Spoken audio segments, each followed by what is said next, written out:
Hola amigos, en esta ocasión les quiero mostrar un aspecto sumamente importante relacionado con la gestión de las bases de datos en Access, más que todo enfocado para las personas que comienzan a trabajar en esta herramienta y así poderlo tener en consideración y evitarse problemas e incluso pérdida de información.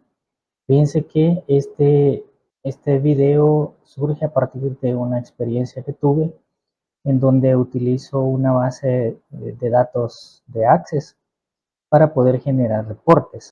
Sale que aunque se eliminen, digamos, tablas, siempre Access guarda como un registro temporal que siguen ocupando espacio y hacen que las bases de datos crezcan.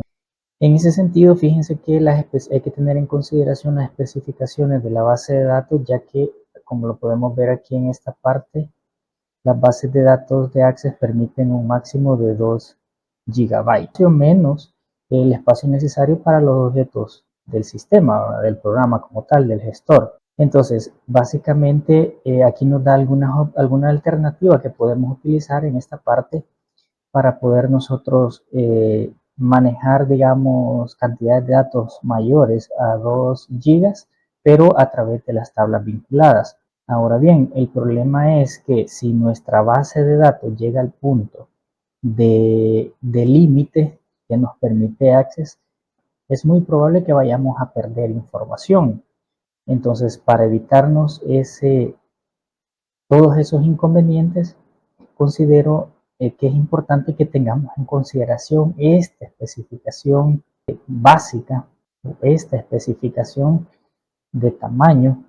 Fíjense que aquí también nos menciona en esta parte que para evitar y corregir problemas de archivos de bases de datos, podemos utilizar el compactar y reparar, que es una opción que Access nos brinda, el cual permite que tablas que nosotros ya hayamos eliminado realmente se eliminen y ya no quede ese registro.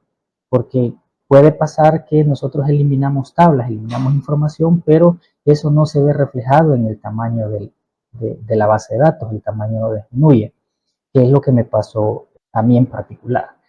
Entonces, fíjense que hay que tomar en consideración esta opción y la recomendación quizá fuera utilizarla antes de que eh, presentemos problemas, dado que después, ya cuando tenemos problemas, es muy probable que la data no se recupere al 100%. Entonces, ¿qué nos dice? Aquí nos dice que para ayudar a prevenir y corregir problemas con los archivos de bases de datos, podemos utilizar el compactar y reparar. Aquí nos dice que podemos usar el comando de compactar y reparar la base de datos para evitar o solucionar problemas. Lo ideal fuera que lo utilizáramos para evitar. El proceso de compactar no comprime los datos. O sea, no es que compactar lo que haga sea comprimir, sino que lo que hace es que reduce el archivo de la base de datos eliminando el espacio no utilizado. O sea, todos los elementos y objetos que nosotros hayamos eliminado, incluyendo, por ejemplo, tablas que contienen datos, se eliminan realmente.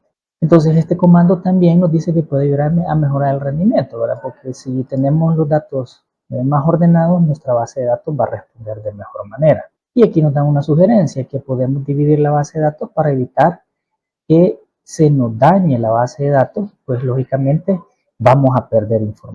Entonces es bien importante tener en cuenta esto. Recordémonos que a nivel de empresas, básicamente la información es una parte fundamental. Entonces no podemos darnos el lujo de perder información relevante, ¿sí? Entonces aquí básicamente podemos ver algunas formas y algunas sugerencias de cómo podemos compactar. Ahora bien, ¿cómo podemos encontrar esa opción en Access?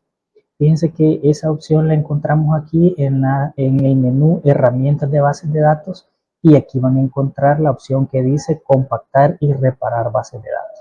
Entonces, los puntos importantes y en resumen que tenemos que tener en consideración es ir vigilando el tamaño de nuestra base de datos, el tamaño del archivo de nuestra base de datos, de manera tal que cuando ya nos acerquemos a los 2 gigas es mejor buscar alternativas como por ejemplo dividir la base de datos o incluso vincular tablas con otra base de datos, dado que si llega al límite de los 2 gigas, en mi experiencia, perdí la información y básicamente sin mayor aviso. Access no me avisó que ya había llegado al límite de los 2 gigas y básicamente perdí la información porque la recuperación, ya cuando el archivo está dañado por esa causa, ya básicamente no fue al 100%.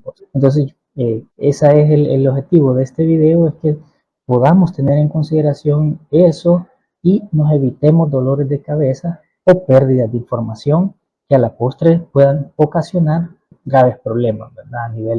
Si hablamos a nivel de organizaciones, a nivel de empresas, tendríamos un grave problema si perdemos la información. Que eso es todo por este video, amigos. Espero sea de utilidad. Si te sirvió la información, te invito a que te suscribas al canal para seguir compartiendo información relacionada. Saludos a todos.